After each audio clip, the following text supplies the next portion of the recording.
Ladies and gentlemen, boys and girls, from the depths of the dungeon and the heart of the world, the master of minis, the king of the board, the one who's got gaming fans begging for more. It's Tabletop Junkie, the legend, the name, bringing dice to the fight, gonna change the game. Tabletop Junkie's here to set it straight, making gaming great in 2025. Don't wait, roll the dice, fight the fight, don't hesitate. Junkie's bringing the hobby back, it's time to elevate. Yo, step into the ring, the battle begins. Tabletop Junkie's here, let the war pass spin. With a DM's mind and a fighter's stance, he's calling out the woke, breaking the trance. Got a 20 in his pocket, rolls crits for days, flipping the script on the mainstream ways. A paladin of passion, defending the lore, while the haters retreat to the safe space door. It's about the story, the friends, the quest, not agendas or drama, let's play our best. He's uniting the tables from coast to coast. 2025 is his year to boast. Tabletop Junkie's here to set it straight, making gaming great in 2025. Don't wait, roll the dice, fight the fight, don't hesitate. Junkie's bringing the hobby back, it's time to elevate. He's got warriors, rogues, wizards in his crew, fighting for the hobby, making dreams come true. Against the trolls and the gatekeepers alike, he's a light in the dark, the spark in the night, rewriting the rules but keeping the roots,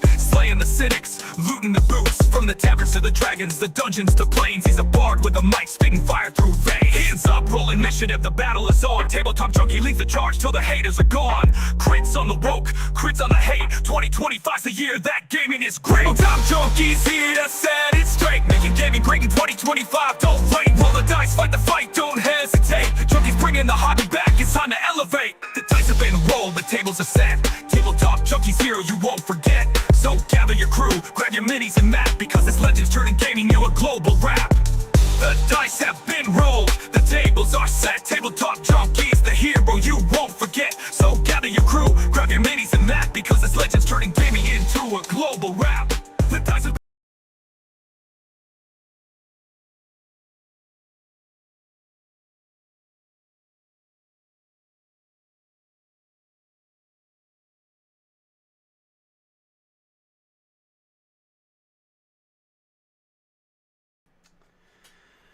Hello everybody, welcome to, I don't know what we're going to call this, but I feel that now is the perfect time to bring this out into light. So, you guys have all know that I'm getting out there a lot more. I'm on other streams and whatnot, and, you know, I have always played the neutrality card. I've always said that we all should sit down and get along, and because that's what gaming's about. Gaming is about sitting down and having friends.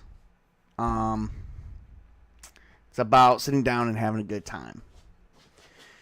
And regardless if that's going out and slaying a dragon, or making friends with NPCs, or saving a kingdom, or playing some in-game politics where you turn everything, you know, where you try to lead a kingdom into good or evil, all that other stuff. Regardless what the story is, that's what we're here. That's what tabletop games has always been about. But I'm afraid that today I've reached out to Saving Damsel. Yes, Chris. Today I've reached out to a few colleagues. They're not really my colleagues or acquaintances, however you want to call them. But I've reached out to fellow gamers because there's an issue, and it looks like Spartan Chris and I have been getting into arguments about this for, I don't know, the past year. And I'm going to say he was right. But at the same time, it's not about being... life is funny. Life is not always about being right or wrong. It's just about taking a path and walking down it. But apparently, some of you all, whoever may be viewing the stream, and if you're not part of this group, then don't worry about what I'm about to say. But apparently, it's been brought to my attention that the path is already chosen before me. And we're going to touch base on that a little bit later, but we're going to go over a few articles first, which is not normally what I do, but it's been laid out for me, and I got told basically it wasn't me personally, but a group of people who believe in gaming the way that I game. You know, we have shared interests. But we've all been told what we like to be. So now you guys are going to get Tabletop Junkie coming out. And this is the way it's going to be. And you're either going to like my channel, you're going to subscribe to my channel, or you're not. You know, you're going to hate me, you're going to send me hate mail, you're going to send me love mail, you're going to send me whatever. One thing's for sure, you know what, I'm going to be honest with you guys. One thing's for sure, I have no emotional center regarding who hates me, who doesn't. I don't go out and say, oh my God, I hope this person likes me. I have no bad wording, man, coming out. Okay, shut up, Chris. This is kind of a serious topic, real quick. Chris always pulling the jokes, but yeah. So anyway, I have no quarrels with who hates me. I don't care if like 5,000 people tomorrow hates my channel. I don't care, or hates my guts, or hates what I stand for. I don't care if one person likes me, great. You know, it's not that I don't care about it. You're not going to hurt my feelings over it. Okay? But we've reached to a point that this needs to be addressed because something came out and got said to a few people I may know, to a few of my friends. So it's got said to acquaintances, people I may know from common circles, and my friends, and then it basically got aimed at me. So here we go. Tabletop Junkie is going to become unleashed right now because now this is a new year and it's already starting down a shithole. Excuse my language, but it has. Now we're starting to double down on some things, and it's like, okay, here goes. We're gonna see where this goes. You know, I'm here for a good time, like I've always been, but now you want to step on. You know, there are people who want to step on that. Just that. They don't like my neutrality. The lines of neutrality doesn't exist, and they finally wiped them away today. Congratulations, you achieved nothing in your goal, other than making sure that Tabletop Junkie chooses a side. But that's okay, because I didn't choose a side. It was chosen for me. But we're going to talk about that in a minute. But let's talk about a common article that everyone's been talking about the last couple weeks. Or in this case, I think this was last week, actually. It was last week. It was actually a week ago Monday. So we're going to talk about this real quick. So this is on actually Fox News. Congratulations, Fox. You actually covered something that wasn't completely bullshit. But then again, you could have covered other things. I don't know. But let's talk about this. Dungeons & Dragons causes controversy with rule change over identity. Some character traits have been divorced from biological identity in New York Responder reports. And this would be responder Courtney O'Brien from the, you know, Courtney, I'm pretty sure this is a good article. And I hope she did a great job on this article, getting all the sides. I keep thinking of the meme of that guy standing between two people. He gets pushed to one side, and the guy who pushed him says, "Why are you taking his side?" Yeah, that's kind of what's going on. I know that meme a little well. All right, let's go in here. So let's start talking about some things. Okay, so races are now species in the beloved game of Dungeons & Dragons, which recently marked its 50th anniversary, irking some loyal fans. Okay, so let's stop there. Okay, let's analyze this a little bit right here. I have seen some love things with this. I've seen some hate things with this. What I haven't seen is this kind of thing. Races and species are kind of the same thing. Well, let me back that up just a minute. They're kind of the same thing when you're kind of in science fiction. You have different races, but technically you don't use the word race, you use the word species. For instance, Star Trek is, what species are you? I'm Bajoran. What species are you? I'm Vulcan. You know? And then when Star Trek goes with, what race are you? Oh, I'm from the southern continent of South America.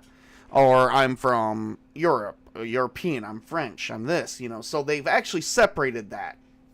But in high fantasy, it kind of meant the same thing, because instead of using the word species like how you would in science fiction, in high fantasy you would just call them races. Now this word apparently has been buried, which I don't understand why the big deal about this was. I didn't understand it 4 years ago. I sure in hell still don't understand it today, and there's nothing you're going to do to make me understand it. Here's my thing. You took a word and you said, oh, this is a racist way of looking at it. Really? We're using the word racist? I go to the car race. I am a Caucasian. My race is Caucasian. My race is African American.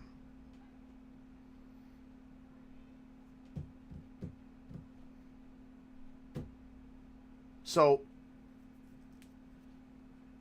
I don't, in science fiction, my species is Vulcan. My species is Bajoran. I'm a Goa'uld. You get the point. The point is, I didn't see the big deal about I don't get the understanding of the love-hate thing. So going from the word race to the word species hasn't really bothered me at all. What just really does bother me is the love-hate relationship that this shares with most loyal fans and most disloyal fans. That just, I say pick something else to bitch about. That goes to both parties, by the way. Pick something else to bitch about. Which we're about to do here in a minute. So, and Spartacus probably will be here in another 15 minutes if he hurries his, girly ass up. Alright, so moving on. So some character traits have been divorced from biological identity. Yes, that is true. Which I did not care for one little bit. Now, see, that's changing the game. That's changing the game quite a bit. Character traits, like racial traits, species traits, however you want to word that, was actually a way to define the difference between a human and what used to be called a demi-human. They actually called dwarves, gnomes, elves, demi-humans. But now, they're taking that away out of Dungeons & Dragons going forward. Alright, so a mountain dwarf is no longer inherently brawny and durable, a high elf no longer intelligent and dexterous. By definition, a report in the New York Times explains. And Wizards of the Coast, the Dungeons & Dragons publisher owned by Hasbro, has endorsed a trend throughout role-playing games in which players are empowered to halt the proceedings if they ever feel uncomfortable. Okay. First off, if you feel uncomfortable with something, write a note to your DM. Do not stop everyone and make it known. I don't understand that. What the hell does that mean? If you feel uncomfortable, it's like you're there to play a game.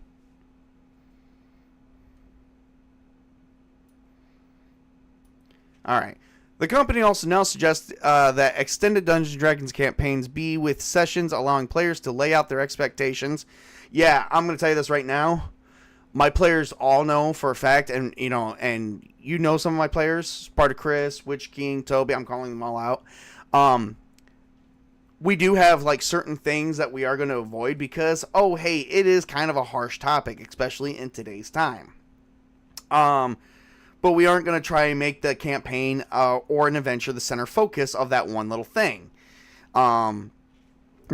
Yes, could it possibly have happened in the campaign? Yeah, it's use your imagination, but don't have to go completely to one side where it's completely gruesome or completely G-rated. That's ridiculous.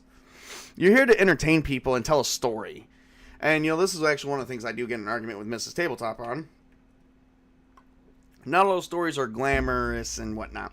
For instance, you play Call of Cthulhu, you're going to have a little bit of an issue. That's going to be more, I wouldn't say X-rated, but at least PG-13 on up rated at the very most. Or very least, to the very most, R-rated at least. Alright.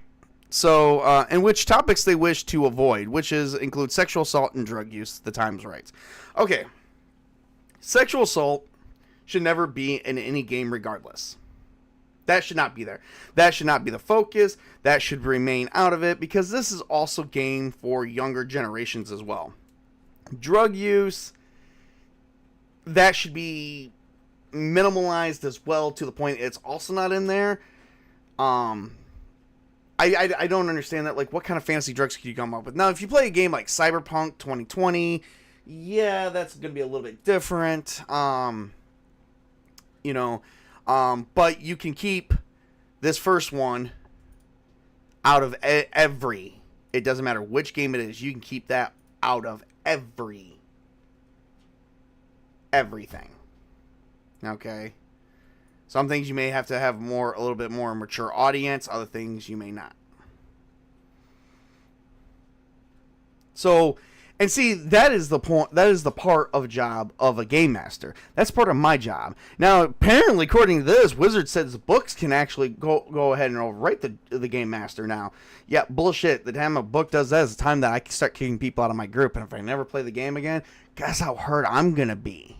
Probably a little bit more hurt than I think, but maybe not so much. Just because, like, some of this stuff, you just gotta be an adult. It's called being an adult about it. I don't know what the hell ever happened to that, but man, I've been an adult since I was like 11 years old, and that is no lie. You know, I have been doing for myself for a long time, and this is just ridiculous. You know, you can't be adult enough to have a GM make a dark, grimy story. Yes, again, certain things can easily be avoided. Alright, what they're trying to do here is put up a signal flare to not only current players, but potential future players that this game is a safe, inclusive, thoughtful, and sensitive approach to the fantasy storytelling, said Ryan Lessard. Okay, my god. Okay, first off, inclusive, thoughtful. Gaming was never exclusive. Ever. It was inclusive to everybody. It just so happens that it did cater to a bunch of men. Where women thought, wow, that's weird. You know what? That's your fucking fault. That is your guy. You know, like, that's everybody, every generation before that thought D&D was weird. And you know, that's the thing. That's the thing right there. They thought it was weird, and they didn't want to play it.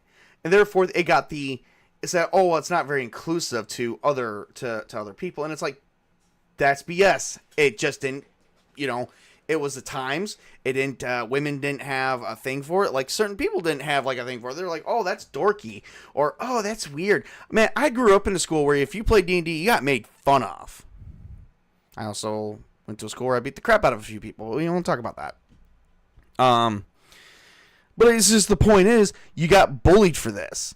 And it's like, oh, well, you got bullied because it's not inclusive enough.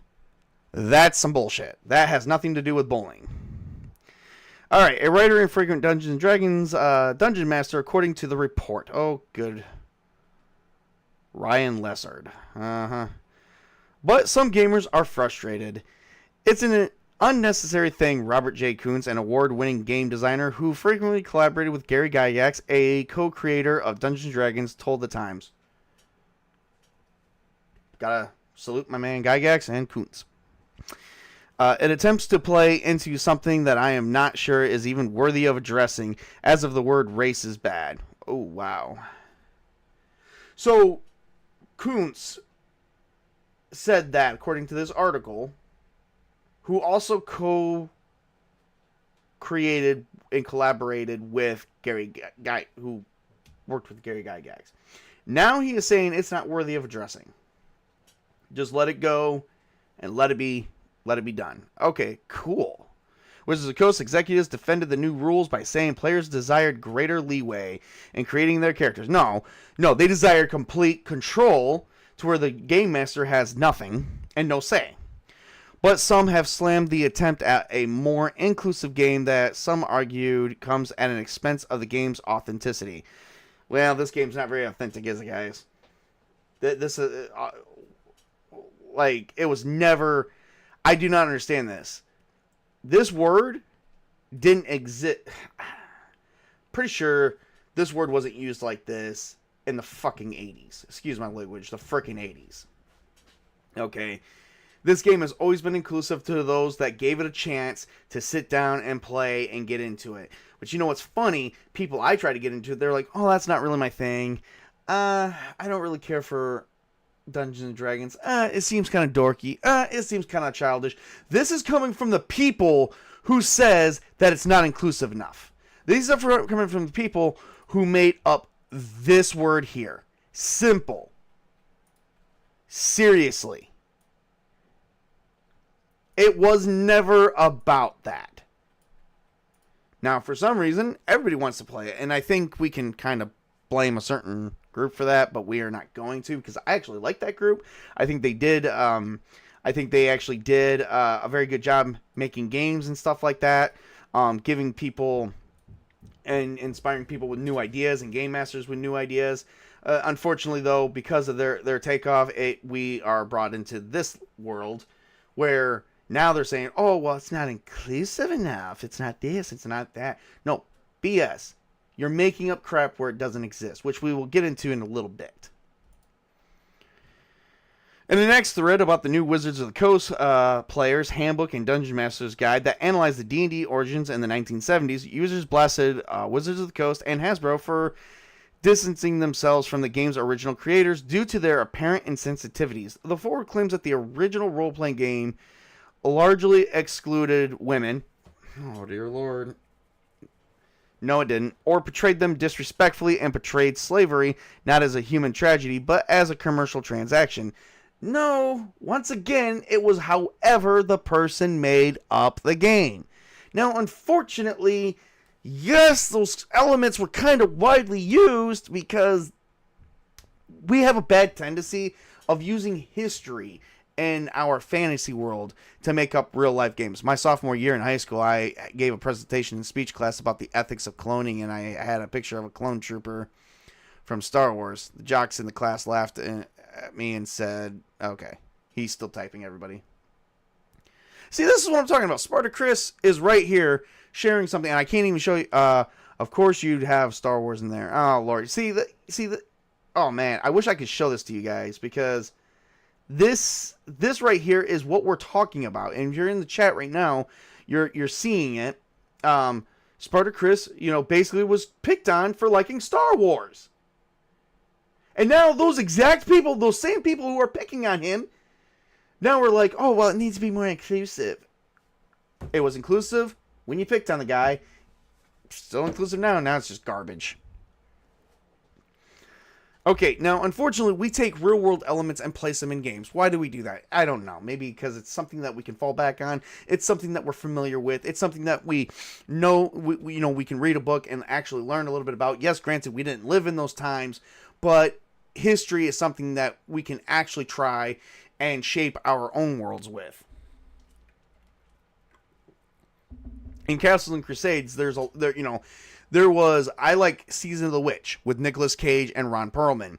And there they went on a 10-year journey with a deacon to spread the word of God and to go on a holy crusade, which, by the way, has happened in real life.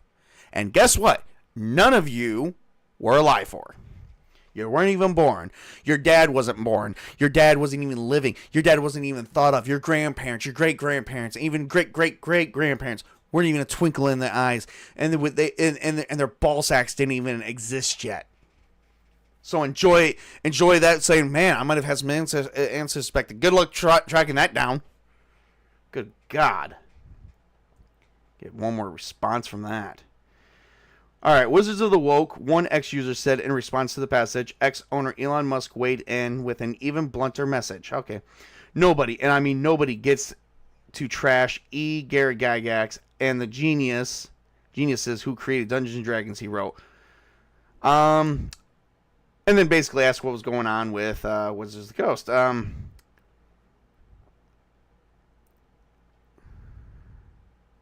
Yeah, unfortunately, I think that...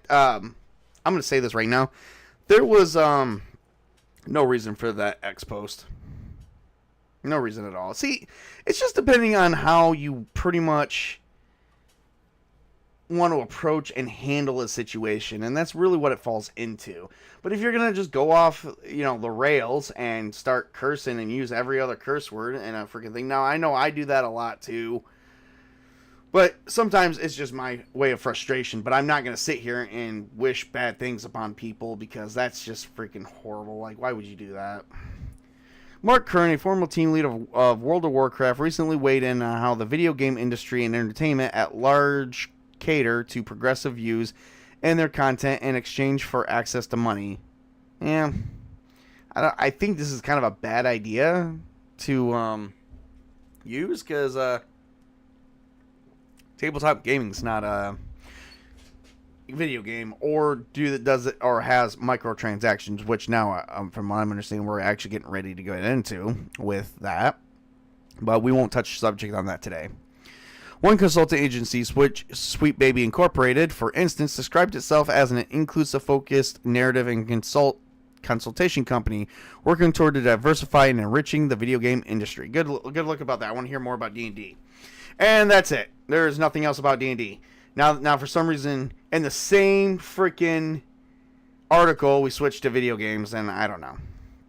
So, it looks like, folks, that this is Dungeons & Dragons now. If you have the right check boxes, you get more money. Yes, that is true. And that's exactly what Wizards have done. They have decided to say, these are the right check boxes, we're going to get more money from this. I don't really see that being a thing, and I'm going to explain why. Because there was a time that these people, they wanted these changes done because they just wanted them done. They had no intentions, and even a few of them, if I remember a couple of years ago, said they have no intentions in ever getting into the game. They just wanted to see if they would, change a few of the rules around or make changes that would actually please them. But did not promise any form of, we're going to buy the game. So which means the game is being changed for the people that it wants to cater to, but only a certain percentage of those people are going to flock towards the game. So like nobody's so they've got this large base, and they may only get out of 1 million people who complained, they're only going to get 1,000. Now I'm sorry to say, if I'm going to make changes to something as a company, I would hope to get the largest client base I could out of it. But if that one change is only getting me 1,000 new people out of 2 million, I'm going to be like, okay, well, what are we going to do with these other 199? What are we going to do with these other 999,000 people? Are we going to attract them? Are they attracted to this, or do they just don't blatantly care? I mean, I guess if we did make this change, we'll get 1,000 new players. That's actually really lowballing it. So, alright. And it's no secret that now Wizards and a few people have gone for anti-colonialism, which is the real reason why we've been brought here. Folks, I don't know about... I don't know how to say this. Anti-colonialism. I think I can... we're gonna definitely need to see some things on that, I guess, because here's the thing. Now, you can go online to a few people, their Substacks and their forums, and they're looking at anti-colonial campaigns, apparently. Apparently now, they're going to do anti-colonial campaigns. Great for that. Alright. Who hasn't colonialized a place? That's exactly the point. That's the point right there. It's the whole point of human beings is to go to a place, consume. We're consumers, and to deny our own impulses denies us what makes us human. And yes, I just quoted the Matrix. Deal with that. Deal with that shit. All right. So real quick, while we're doing that, I got permission to share this today. And I'm definitely sharing it as soon as I find it. Oh, right here. All right. Spread, create, develop, etc. Oh, yeah. All right, so now we're going to pull this up. So, Lord.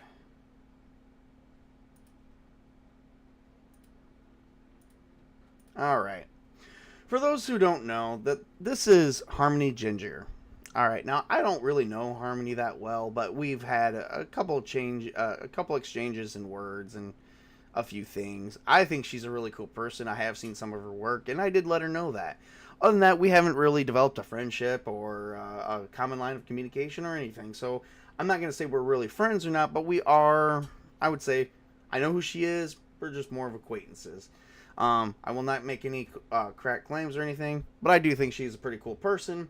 I do not know what she thinks of me, nor does it matter. But I mean, if she thinks I'm a nice guy, I'm going to say thank you, at the very least. Okay, so she posted this earlier from this. Oh, we're going to go back to the original post. So this guy, Wick TV of Roller Initiative, wants to talk about, I guess excited to talk about anti-colonialism and D&D. I'm not sure if he's for it or against it. But it turns out that this person here, Harmony Ginger, might have made a post and says, which team kills gnolls indiscriminately? I'm with those guys. And then this guy, Tyler, responded back with, well, that's team racism. Okay, first off, if you're gonna, okay. Me and my players get in arguments with this all the time. If you're gonna go and kill helpless gnolls, that's fine. But I don't think we all know what a gnoll really is, do we? I mean, do you guys? Does anyone in this entire who's seen this video know what a gnoll is before I show off what a gnoll is? Okay. Pretty sure there's no one else watching, so I'm going to show you guys what a gnoll is.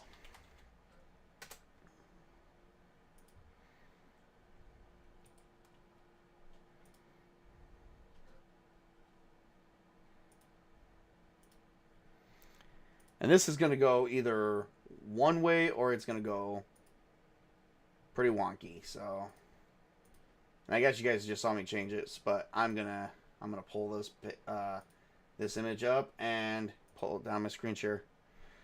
Okay, this is a gnoll. I want you guys to take note of a few things.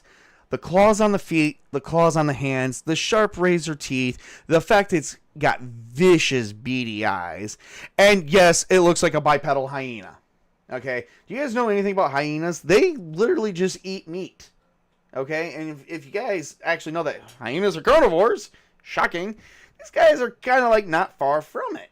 What references do you guys want? And we're not doing Dungeons and Dragons. I'll do 2 references. 2 of my favorite ones. Let's do, you know what? No, we're not even doing 2. We're doing 1. Because you know what? Pathfinder is actually not far from this either. So, no. I'm going to show you guys I'm going to take a passage from my favorite creators, Troll Lord Games. And for those who hate Troll Lord Games, you can suck it. Because I love those guys, and those guys are awesome. They keep gaming true. And if you don't like them, again, you can suck it. I mean, I don't know what else to say.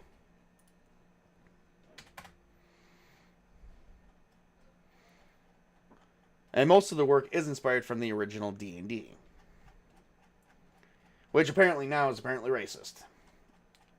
Go figure. Alright, so let's look at the passage of gnolls. Now, just based on character looks right here, who the hell is going to hug this thing? Like, yes, you see a gnoll, I gotta go hug it. Good grief. And this is pretty much close to what a gnoll actually looks like in Castles and Crusades. Alright. So, gnolls are humanoids with the head of a jackal, coyote, and hyenas, and other scavengers. Yeah, there you go. They're all tall and a furry. Oh, dear Lord, Chris. Technically, that is both true. Never mind.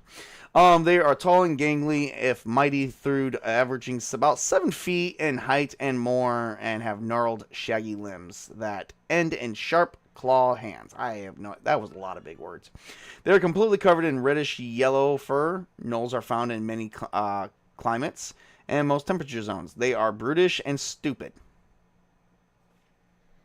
According to this, the stat for intelligence says low. When you go and look up what that means in the book, let me tell you guys what low intelligence means. It means not very smart. Much like the people who make all these complaints. Ooh, did I say that? Ooh, did I strike a nerve? I hope so. Alright. So, low intelligence is between 6 to 8. Doesn't mean not necessarily unsentient, but they are going to have their own ways of doing things, which actually does provide a lot of culture to the world. Now, unfortunately, this thing is not carrying around a spear for no freaking reason. It's got a reason for that spear, and no, it's not going to say, I'm protecting myself from those that are invading my territory. First off, gnolls are actually an invasive species. See, I use the word species. There you go. See, I'm catering to you guys already. Look at that. Look at that. Or, you know what? Since you don't like me, we're going to say gnolls are an invasive race.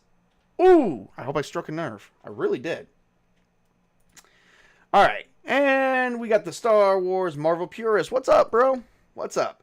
So back to my original. All right. So basically, if you want to battle some gnolls, and, you know, if they're invading your territory and you want to battle the gnolls instead of talk to them because they're invading your territory, you're racist. If you want to attack the gnolls indiscriminately, you're racist. You have to love the gnolls. You have to want to protect the gnolls. You want to understand the gnolls. No. So I asked to share this because at this point, this has told me where people have felt about my type of gaming. Now, I'm not sure how old Harmony really is, but I think we're about around the same generation almost. Now, I'm almost in my 40s. She could be a few years younger than me, but we're around the same type of generations of gaming, of which they are trying to force us out of gaming and out of D&D. Successfully, you guys did it. Congratulations. I'm still playing D20. I may never pick up another Dungeons and Dragons book ever again, but I will never definitely put money in Wizards of the Coast pocket. I don't even play Magic the Gathering anymore, so guess what? You got all that money back too. So, I mean, congratulations. You're not getting another dime from me. And you guys do see where here I ask her, but I basically, if I want to play a game where gnolls are fighting people, I am a racist. Now, I would like to say this to the utmost respect. My actual players are taking out a team of kobolds that have invaded the territory, that tried to overthrow the human kingdoms, throw everything in disarray, eat their own, eat the people that, possibly cannibalize the people that they are invading. And and my players that came back and said, forget this, we're going to attack them. So that means, with this statement here, we're all racists. So, it looks like my side has been picked for me, because I have always played the card of neutrality, but I've always played, I'm going to be neutral. We need to come together and agree on a few things. Well, from what I'm guessing, my game style is not what the community wants.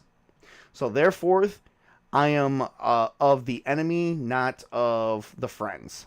So congratulations. I guess I can blame, I don't want to say woke for this exactly, but I can blame you guys for this. So congratulations. You got me to pick a side. Oh, look, there's Spartacus. Hi, folks. We were just saying on how woke made me pick a side today. Yeah, that's unfortunate because I know how much you want to stay out of it. Yep, not happening now. I'm going to make some waves. I'm going to make some waves. Especially when this person kind of went out and made this comment to Harmony here. Like, she's just gaming. Like, gnolls are not good creatures. I mean, look at this thing. Would you like to hug that, Chris? No, I mean, like I said in the chat, only a furry would want to hug that thing. I don't even think a fur. Okay, maybe a furry who's a carnivore, yeah, but I'm pretty sure a giraffe furry does not want to hug that thing. Or a bunny. Yeah, no, because they're prey to that. That's their food. Well, so this was brought up on Common Nerd's channel today. In which case, what? Oh, just this fact you mentioned the Common Nerd, because I think this is actually, if it's related to this topic, I think there's a lot of stuff going on. There's a lot of controversy on this now, and it's funny that it's actually reaching out, and now it's reaching a whole lot more people than it would have any other year. Yeah, so I mean, on the Common Nerds channel today, he talked about this topic as well, and how what D&D's been doing and everything, and he just so happened, he said, like, these people are the gnolls or thalls or what is it? Gnolls. Gnolls with a silent G. Okay, so the gnolls are kind of almost like a certain religious group that kind of sprouted up during the medieval age and caused a lot of hoopla and everything during the fall of Constantinople and everything like that. Mm-hmm. So that it's kind of with that whole, and it's also part of that whole socio-economical stuff of, oh, well, they're just that way because society made them that way. Right. So, does hyenas eat people because society made them eat people, or do they eat people because it's part of their nature? Well, not only do they eat people, they gang up and they torture them. Basically, I mean, have Which you is ever watched? which yes, I've watched the Discovery Channel. Those things are horrible Have you ever creatures, watched but what a group of hyenas do to a lion that they find alone? and they taunt him with hideous laughs. Yes, it is scary. You hear a bunch of hyenas like actual making sounds, you might as well just kiss your ass goodbye. Yep. If you have no means of protecting yourself, bye bye. Even then, have you seen how fast those things are? So yeah, you have this hyena-looking thing that looks like it's missing an eye with a scar Oh across yeah, it. Yes, he's like got yeah. yeah, like so he's a victim, right? He's missing an That's eye what because he's some been people say. victimized, right? So he's been victimized because he's missing an eye. Huh. But what if he started that fight? I mean, he's got claws. Did he claw Well, someone I by mean, accident he and was. then they took out his eye for it? Well, I mean, he was punching up against a higher status being than him, so he was trying to fight a unfair system.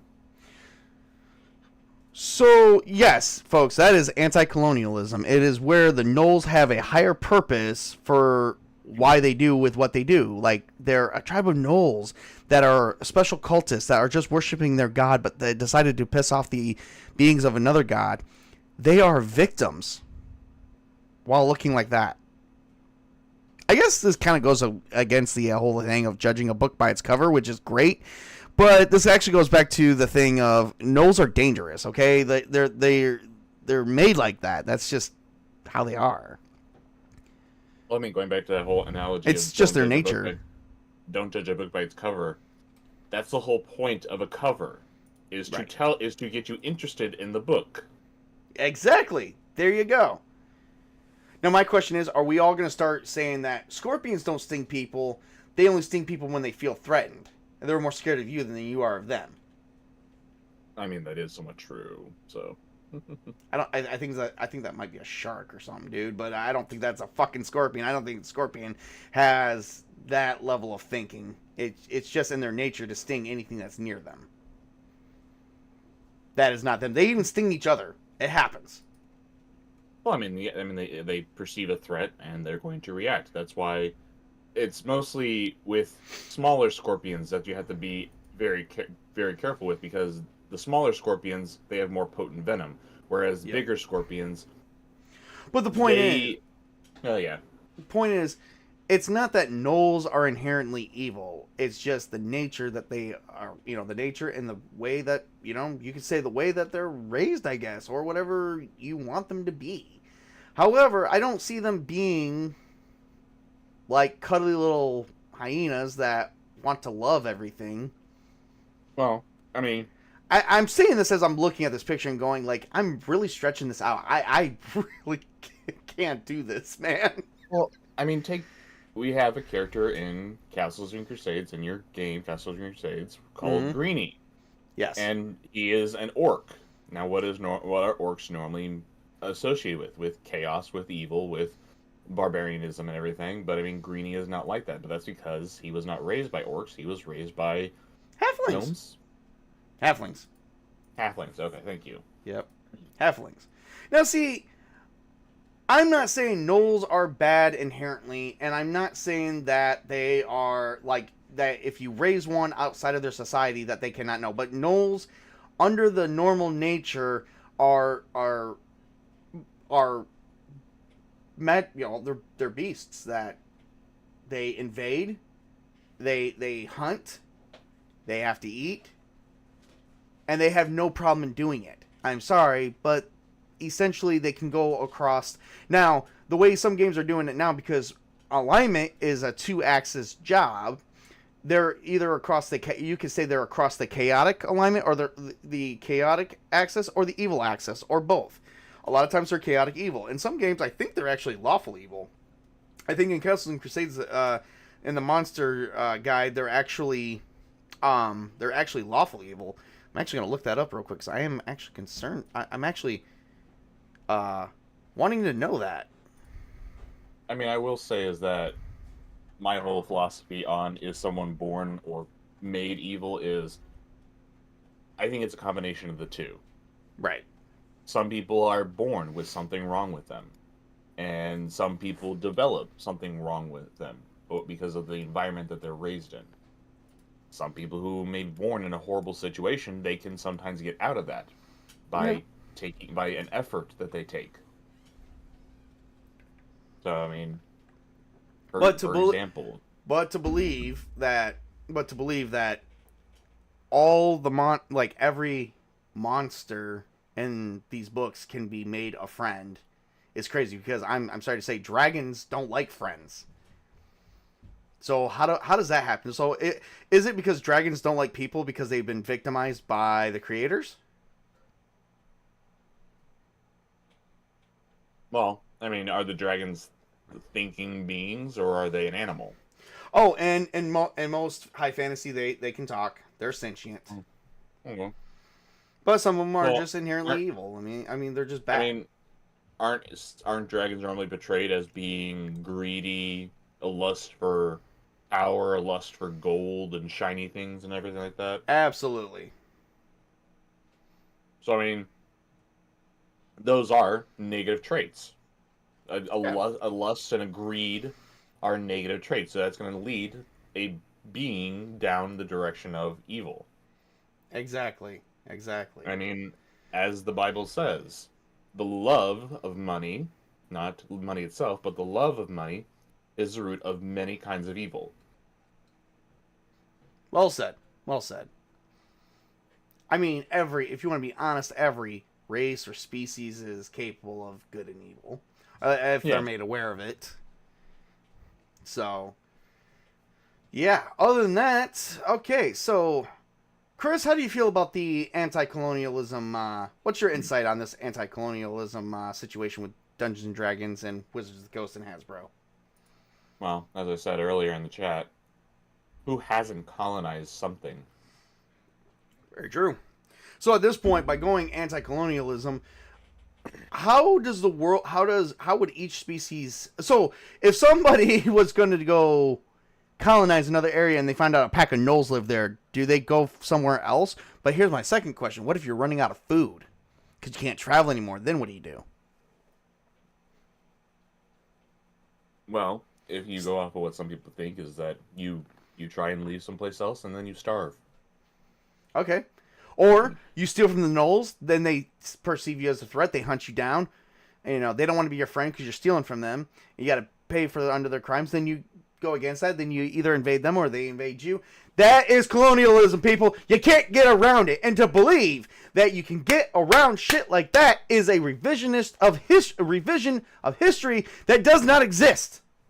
I mean, colonialism is only just like taking a stake in a location and developing it, and creating. I mean, Jamestown, that was a colony. Plymouth Colony, a colony. The entire 13 colonies of the United States, of North America, the British colonies, those were colonies. Those were territories that Europeans accumulated and developed into a society. Now, there are other places that have been colonized by people that were not of the European ancestry.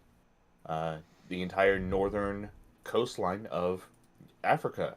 It used to be a part of the Roman Empire until it was colonized by the Arab invasion. The many peoples who live in China were all colonized by the Chinese Empire. Colonization is just part of humans spreading out and taking a stake and claiming territory. That's exactly what it is. And to make it's part of history. And I hit to him with this before. Why did we go with certain things? Was it really D&D and Gary Gygax that did it, or was it the people that were just making up their own realms, but they were using aspects of real life history because it's what was learned and familiar to us in our own world? We always, as human beings, we attach ourselves, when we make a story, we attach ourselves a little bit part into it. I'm pretty sure J.K. Rowling, when she made Harry Potter, she attached herself a little bit into each and every book, to each and every character. She saw herself, a piece of her in each and every one. Go ahead. Well, I mean, literally, she's openly admitted that Hermione is her self-insert into the Harry Potter books. Oh, yeah, that's right. That's right. J.R.R. Tolkien has said that two characters in the ancestors to Aragorn and Elrod, because Elrod is a great whatever, how many great uncle of Aragorn, because Aragorn's twin brother is an ancestor to not Aragorn. Elrod's twin brother is an ancestor to Aragorn. Their ancestor was a human and an elf, and those were J.R.R. Tolkien and his wife's insert into the Tolkienverse. Exactly. You do self-inserts. You either do that, but you make something familiar. You do it to make it familiar. Now, like, it's organic. Exactly, and that is where authenticity comes from. To sit here and believe, to play an anti-colonial campaign, I would imagine that we would try and negotiate with this null here. But the question is, on a realistic point of view, are you going to negotiate with every species you come across? I'm sorry, I just got distracted by something I saw on Twitter. Well, someone is watching the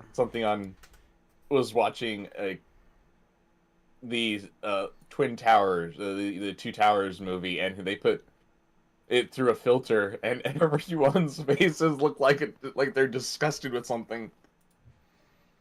Well, they should be. That was horrible. That whole situation was horrible. But anyway, so like I said, are you going to make friends with every single species? You can't, because not everyone wants to be friends. Not everyone has the same views. Not everyone looks at the world the same way. Exactly. You can't make friends with everyone. So what you do is you try and find some common ground. You create friendships through that, and either you change, they change.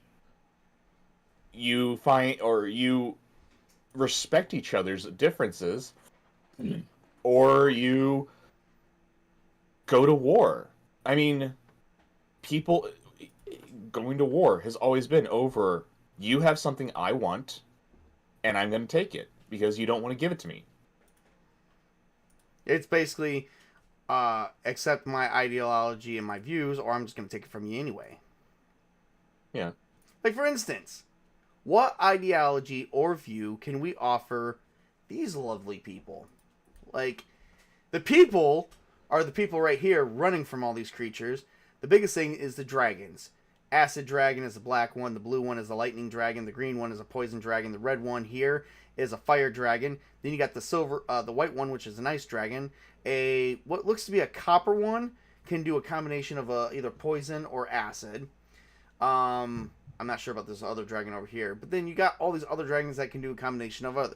Now, I'm sorry to say, I am sorry, but if a creature thinks of you as an inferior being and thinks of your entire race as a whole as an inferior being, you're going to invade. It's going to invade you. It's going to basically colonize the area. It's going to take it from you because it can, and it's going to take it for itself because it can.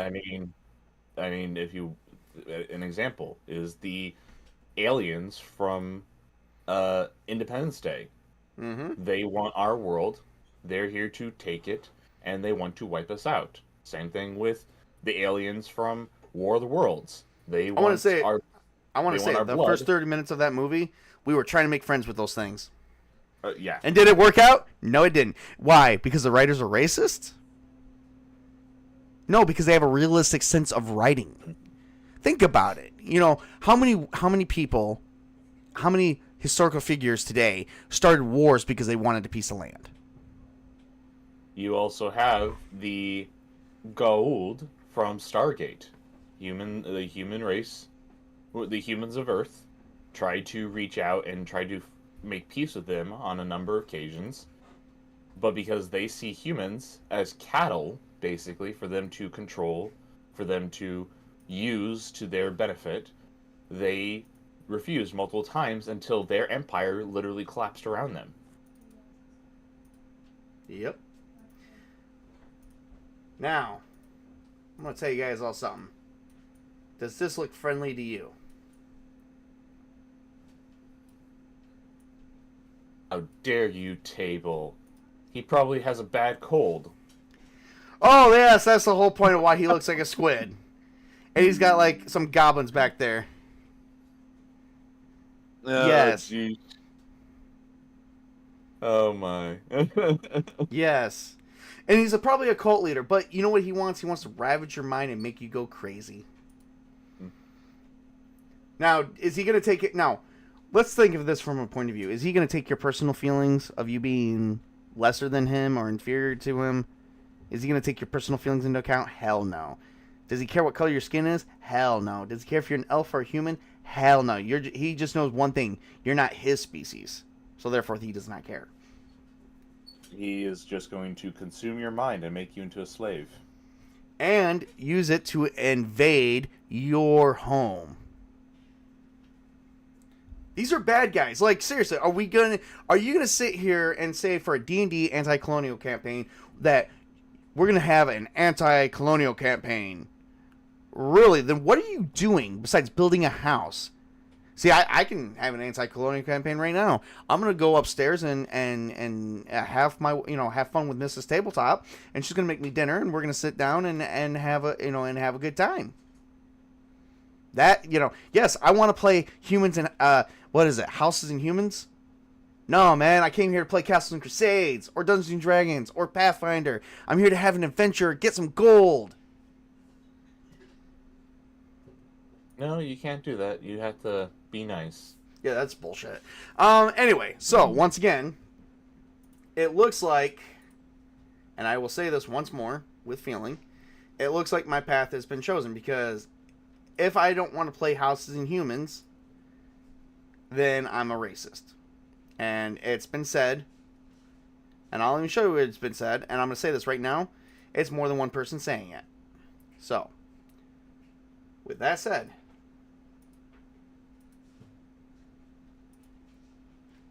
that's apparently it right there. That is what we're going to. So, do I support it? No. Will I support it? No. So, therefore, Chris, I said it. I do not support what Dungeons & Dragons is becoming, just for the simple fact that I feel like all we're going to do is sit down and have a bakery contest or something like that. I think there was literally a book from No, D&D there's about not. There's not. There's a picture. It's the worst. There's a picture. Oh, and also not just And they're gay. but yeah. Oh, and also let's not forget the racist depiction of orcs being allegory for black people. No, let's turn them into Mexicans. Yes. You know what? I'm sorry. Okay, I'm going to show this. I made this today, and I showed this off. I showed this off in a chat. I don't know if you're going to agree with this, but it's a facepalm meme.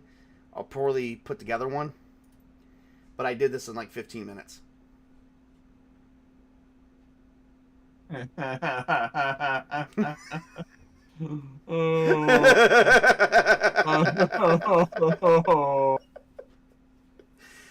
no. Oh no.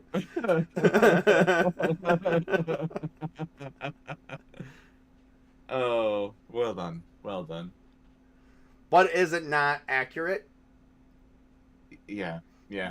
I'm sorry to say. So, it is said that if you're playing a normal orc, that is basically you being a white person playing black facing and you're being a racist. But if you openly open yourself up to the possibility of being an orc with a mustache and a sombrero, you have been the most inclusive person and you're very understanding.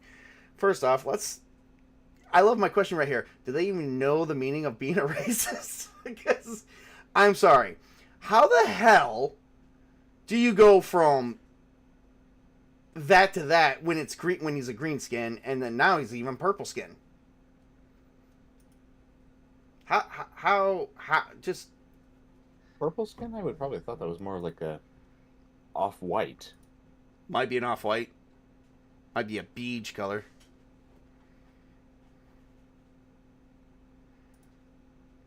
I mean, I remember there was something that I can't remember what it was, but there was like some kind of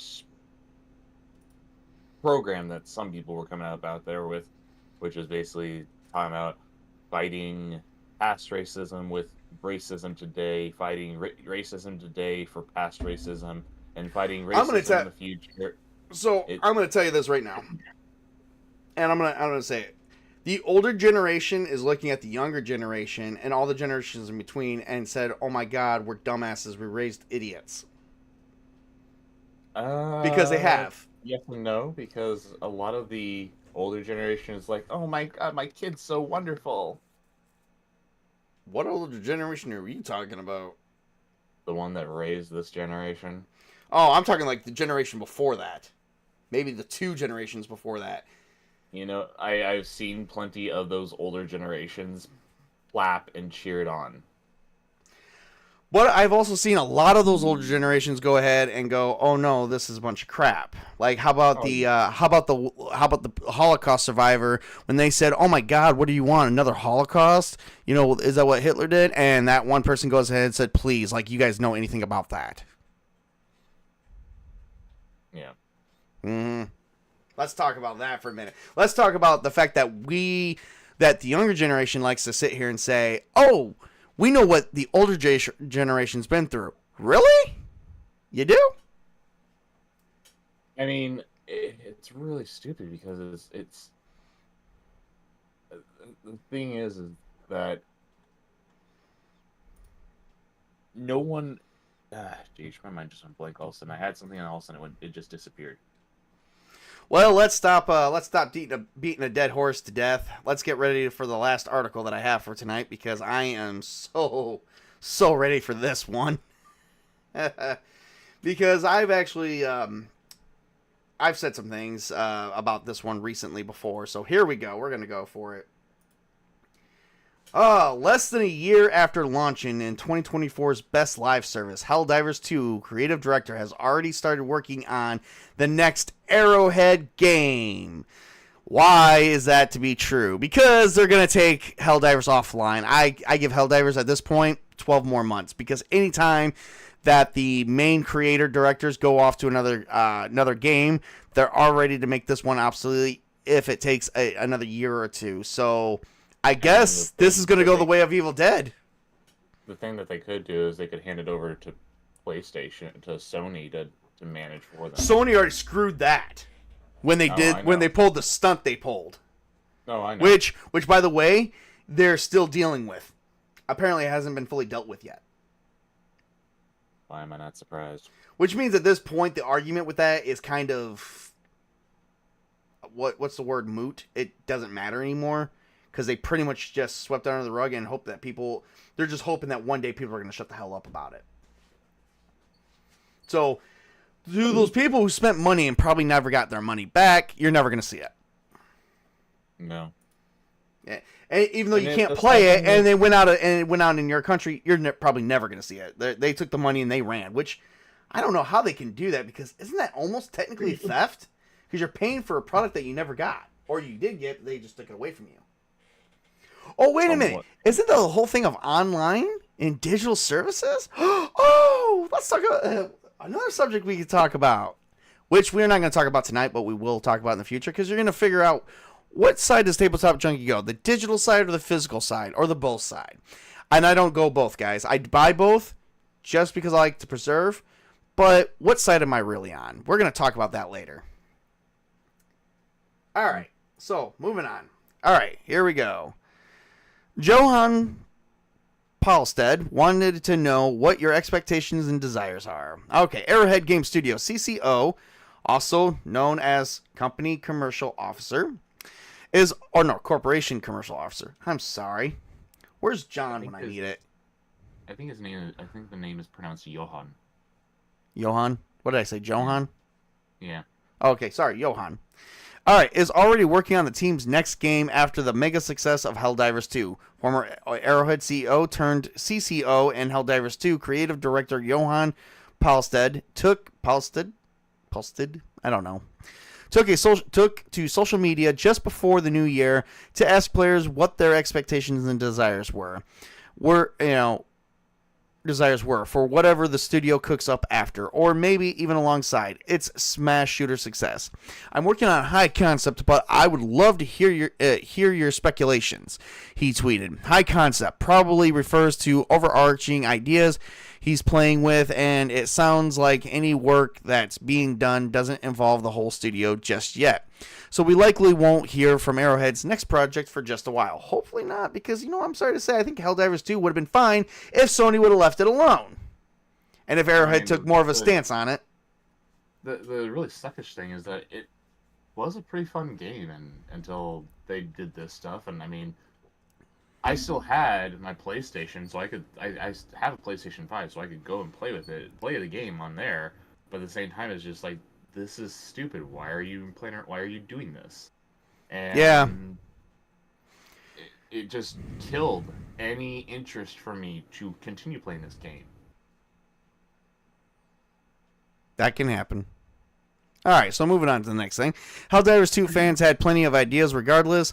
Some people mentioned that Arrowhead might be able to make a cool on-rails space combat sim featuring Super Earth's Eagles, which frequently rain down support for divers and big explosions for the poor old bugs and robo-commies in the game. It would even be a way to canonize the Eagle 1 pilot that's been the center of the countless fan art. Arrowhead itself once made a prototype for the Star Wars TIE Fighter game so that the genre wouldn't be sent into the left field. Others dreamt up a single-player Helldivers spin-off, Killzone Revivals, or more PvE-oriented multiplayer games for people that find competition shooters a little too intensive. Now, I'm going to tell you guys something. When you move from project to project like that, the old projects fade out of existence. So eventually, you got what the fans are not realizing is Helldivers 2 is going to go away now. Like, as soon as they start this project up, complete it, and release it, Helldivers 2, and it's not even how many days do they have left after the project's completed and released. That could be a matter of just a few months.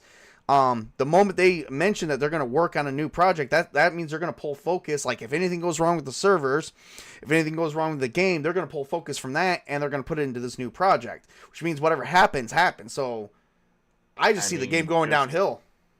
This past couple weeks ago, just a week ago or so, Friday 13th game just closed. The servers ended. Yep, and the Death of Justice League, or the Suicide Squad versus the Justice League, where you get to play, kill the Justice League. That's going offline. Yeah, that's going away. Yep, and that wasn't even out that's not even been out for a year. Didn't even make it to the new year before they announced it. No. Because there's no interest in it, because they did something really stupid when they decided to make the game, which is, we're going to trash your beloved heroes. And they did. And now here we are. Mm-hmm. Bitching about it. But that's what we do. Anyway, all right, moving on. We're fans. That's what we do. We're passionate about what we love and care for. All right, so 2 weeks ago, Paulstead mentioned that Arrowhead is effectively making a threequel to its now famous series with an ongoing Helldivers 2 support. Oh, well, I guess maybe they're going to have support. We are growing Helldivers 2 into Helldivers 3, he said. Helldivers 2 recently introduced a whole new game-changing enemy faction, more biomes, and much requested features like melee weapons and the Omens of Tyranny update, and a few more of those updates. And yeah, the game's post-launch support would likely be robust enough to fill an entire sequel. The only question now is whether it comes out during or after Helldivers 2 run. So they don't know. Oh, did you hear about that? Creator of Minecraft has announced that he's going to be doing like a Minecraft 2. I have not. What does that got to do with Helldivers? The creators jumping off of one project, jumping onto another, just kind of popped in my mind. Ah, yeah. Well, but the Minecraft's been out for years. Minecraft was out in 2008, I think, and so I mean that guy didn't jump from project to project. He just did one project, and he's been supporting it for the better part of nearly 20 years. That is very true. Where Helldivers 2 was released last year, and they're already jumping on a new project. Yeah, well, I mean, how long ago did the original Helldivers last before they jumped on? They worked on Helldivers 2? Let's find out. Actually, we can actually look this up. So the original Helldivers came out in 2015. Mm-hmm. So it lasted for a good about 8 years. Right. And it was played on, well, it lasted right up until Windows 7 went away, which wasn't long after. Well, I mean, or not Windows 7. PlayStation 3, PlayStation 4, and PlayStation Vita. Jeez. Yeah, I haven't heard that forever. No. Oh, and it did go to PlayStation 4. Oh, scratch that. It's actually been, 9 years that between Helldivers and Helldivers 2. Right, but did it last that long? Whereas, how long did it last before it went offline? You can still go back and buy. Well, I'm gonna pull up on Steam right now. I'm gonna look and see because I'm pretty sure that you can still go back and buy Helldivers, the original one. Yep, it sold 4 million units by May 22nd of 2024. So yeah. The original Helldivers, you can go back and you can still play. These are the same people who did Gauntlet. I love Gauntlet. All right, so we spent about a good nearly hour and a half bitching about just going over some of the things, that gaming is becoming today, which is actually terrible. It's terrible. So, both tabletop and video games, it's suffering out there. And I'm sorry, I just don't I'm not going to sit here and be all huggy and cuddly in my campaigns. It's never going to happen. So I mean, like I said, I'm never going to run an anti-colonial campaign. You can call me a racist for that. You can call me a bigot. You can call me whatever you want. But I support Castles and Crusades and Troll games, and I support the spirit of gaming, the spirit of real gaming, not this bullshit where we're going to be basically playing Houses and Humans, which I can do in real life because I am a human. I don't mind playing an anti-colonial campaign, but have a good story to it, not just something watered down and limp. Have a conflict. Have a struggle that needs to be performed. Yeah. Name a struggle that's going to be performed that they don't that the other community doesn't consider to be. That's the thing. Terrible.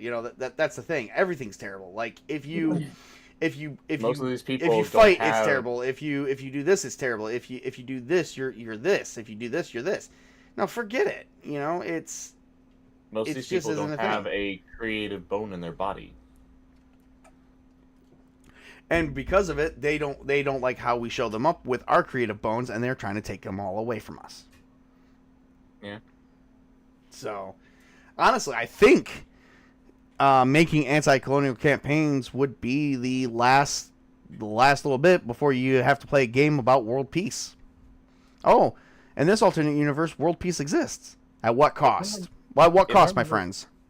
If I remember correctly, they even do have some freaking D&D thing about some like galas, that was a big thing that this group swept through on various projects. You had the Marvel Gala, you had Gala and D&D. Yeah.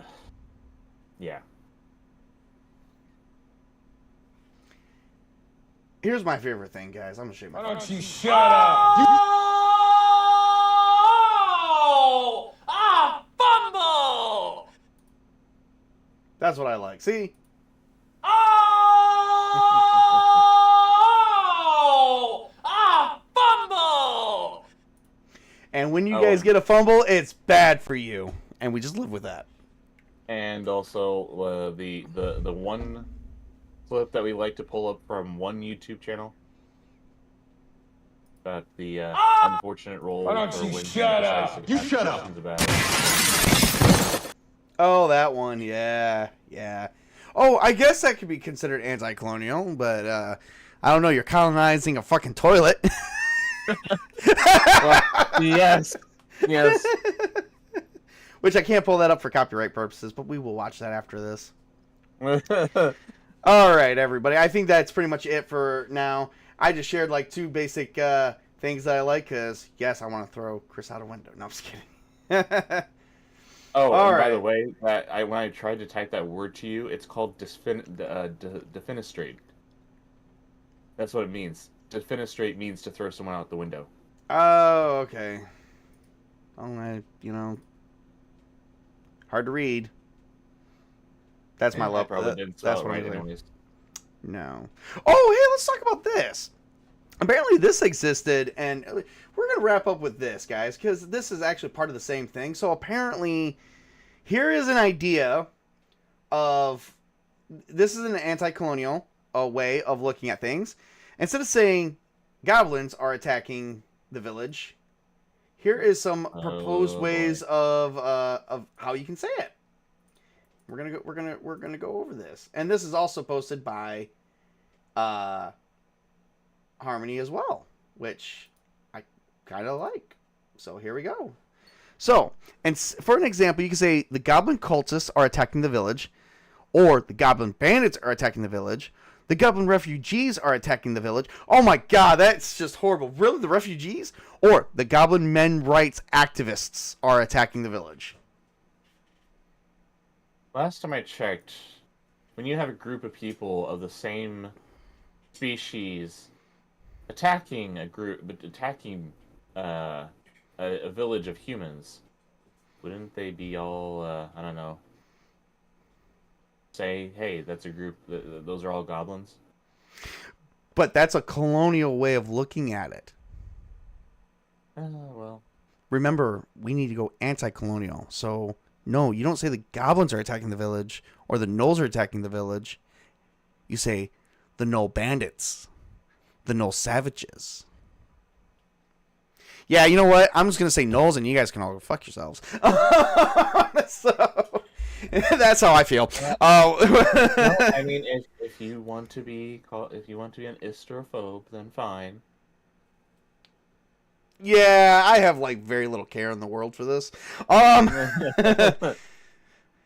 You know, either it's gonna get me a lot of views and a lot of subscribers, or it's gonna take my entire streaming career. One of the two.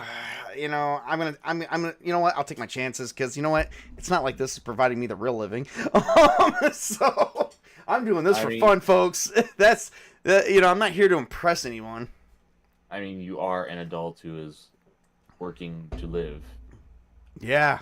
The moment that it pays for my living is the moment I will say, hey, you know what? If Wizards of the Coast says, hey, play our games on Actual Plays, we'll give you $5,000 a month to live. Done. Money talks, people. Bullshit walks. And I'm not spending money for them to tell me how to play a game. No. You're going to spend money to me, and I'm going to live off of it. But no, since you don't want to do that, fuck it. Well, I mean, also, don't you remember when D&D, the Wizards of the Coast announced that they're going to release a digital version that they're going to control, basically, the whole thing of? Yeah, they've already done that. And I don't know. It seems like it's a way to take power away from from the dungeon master, and like It is. prevent Well, it from. that's the thing, and that was what the article was also about. Is that was exactly a way to take power away from the dungeon master and give more power to the players. And it's like, but it's not like the players needed any more power. They just, I guess there's something wrong with this. I mean, I've been in games where you kind of butted heads with some of the players because they try to dictate to you something that they feel like it should be, and you're saying, nope, this is how it's going to be. It's my rules. Exactly. That's how a game master works. And, to be honest, if you actually review a lot of my videos, that doesn't happen often. I just don't like it when somebody doesn't specify clearly to me what they want, and they say, well, I did specify clearly, you just didn't understand it like that. No, that's bullshit too. That's bullshit too. It did not work out your way, you take damage, call it good. Which has only happened on a handful of times, to be honest. Still makes for a good story, though. Yeah. So, but people just gotta, chill out and relax, because it's just a game. But see, they can say the same thing to me. You gotta chill out and relax, junkie, because it's just a game. I'm like, yeah, but it's a game to where you're telling me I can't be a normal orc. I have to be the orc that you envisioned. And if I'm not, then I'm a racist or I'm a bigot. And I'm really tired of that, because here's the thing: we're talking about you're rewriting history from the time that it was actually created and saying, yeah, because all this was wrong. There was nothing like this back in the day. There was nothing this is just all new ideology that, number one, does not exist. You're making it up as you go along, and number two is not even accurate. Well, I mean, here's the funny thing is that they want to change things, and when you try and say, no, I don't want to change it, they say, why do you care? It's just a game. Exactly. If that's the case, then why did they care enough to want to change it? Exactly.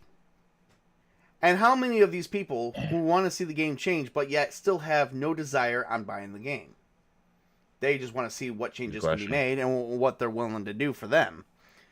But they still have no... But even if you make the changes, you're not willing to, buy the game, which is weird that you would go that far out. I mean, I remember hearing about how you've seen plenty of the Uncharted video game, right? Yes, I've seen enough. So originally, when they were making Uncharted 4, I believe, they were going to have him have a son. But one of the creators, she said, well, why don't we just... who cares if it's a son? Why don't we make it a daughter?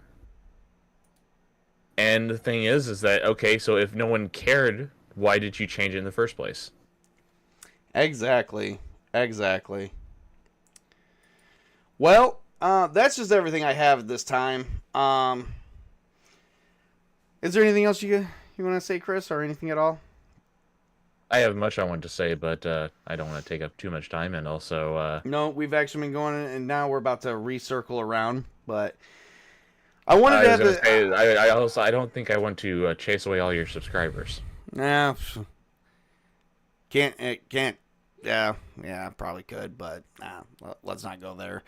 Anyway, the whole point of this was to bring up some day-to-day news, and to actually bring up that I think a site has been finally chosen for me, because the lines of neutrality, it's been basically casted that the lines of neutrality, after what we reviewed today, and you can agree with me or disagree with me, and I'm going to ask you about your opinion in a minute, but it sounds like the lines of neutrality have been finally wiped away. What do you believe? Or what do you think?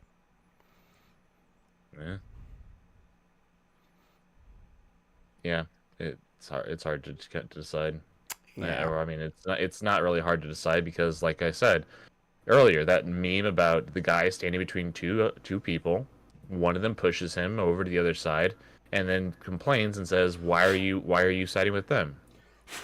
I mean, I myself, I am very much outspoken about certain things, and I have said it's never going to stop this way. It's never going to, if you just try to bury your head in the sand, try to just say, if I don't speak up, if I don't stand up, if I don't do this, they'll leave me alone. No, they won't. No, they never will. Actually, in fact, they're double down. They double down because of that.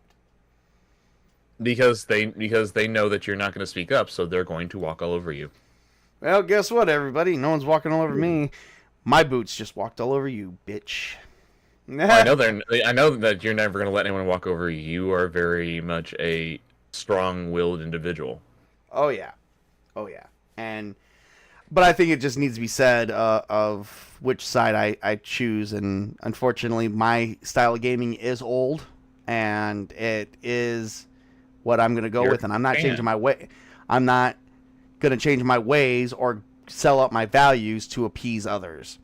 The only people I care about pleasing really is mostly my players, because that's what makes a GM a great GM, is make sure that everyone is having fun. And it's like I said too, it's not a matter of, they say, oh, there's all this ways of the game can go wrong. It's like, yeah, if you have a GM that allows it to go wrong like that, like such as adding in bad negative things like drug use and stuff like that. But have you ever seen anything about anything like that would be considered almost X-rated in any of my content? No. Well, I mean, there was the one point where you had one of your characters drunkenly sleep with what was it? That was Call of Cthulhu. We've already talked about that. No. I was talking about before that with I think you had Witch King's character sleep with Oh yeah. But he didn't like that because he wasn't in control. But then again, you're not in control when you're drunk. Does that give you an excuse? Hell no. Not in the thing, but drunkenness just gets rid of your inhibitions. Yep, pretty much. Anyway, well, that's everything I have this time. So, Chris, thank you for joining me. We're going to wrap it up from here. All right, so tomorrow's Tuesday. I've got nothing going on. Yay. Wednesday, I will be back on Ryan's show for Wednesday. And then Friday, we've got Castles and Crusades, where we're going to be battling some kobolds that have invaded the mountainside and plan on invading a fort. And we're going to go in and invade their territory, and you guys can all get over it. It'll be fun. Now I'm going to invade your hearts with hatred. Or love, depending on your... Well, okay, I'm doing it with love, but it's developing into hatred, and it's coming back on me. So there you go. I love how that works out. All right, everybody. Thank you guys so much for tuning in. Appreciate you all. Please like and subscribe if you do like my channel. If you do like what I stand for, I'm sorry, I'm just not going to sell out my views. It's not going to happen. I'm not going to stop doing things the way I want to do things. That's just not going to happen. And that's basically what this stream has been about, is basically telling you guys I'm not going anywhere. And I guess according to what I've read on Twitter and Twitter accounts and certain people's Twitter feeds, it looks like a side is being chosen for me. And unfortunately, it is not a side that I chose. I tried to play the path of neutrality. I tried to be nice, but you know what? They want, it turns out like the two groups want to wipe away. One of the two groups wants to wipe away the lines and says you got to pick a side. So there you go. I didn't pick a side. I was pushed in this side. But for some reason, they want to ask me, why'd you pick that side? Yeah. Oh, well, I mean, here's a little funny thing about history is back during World War I, Germany asked Belgium to go through their territory to invade France. When Germany says, no, we're neutral, what did Germany do? Yeah, exactly. So, all right, well, that's everything I have. You guys have a great, wonderful evening. And remember to work hard, play hard, game on, everybody. Have a great and wonderful evening.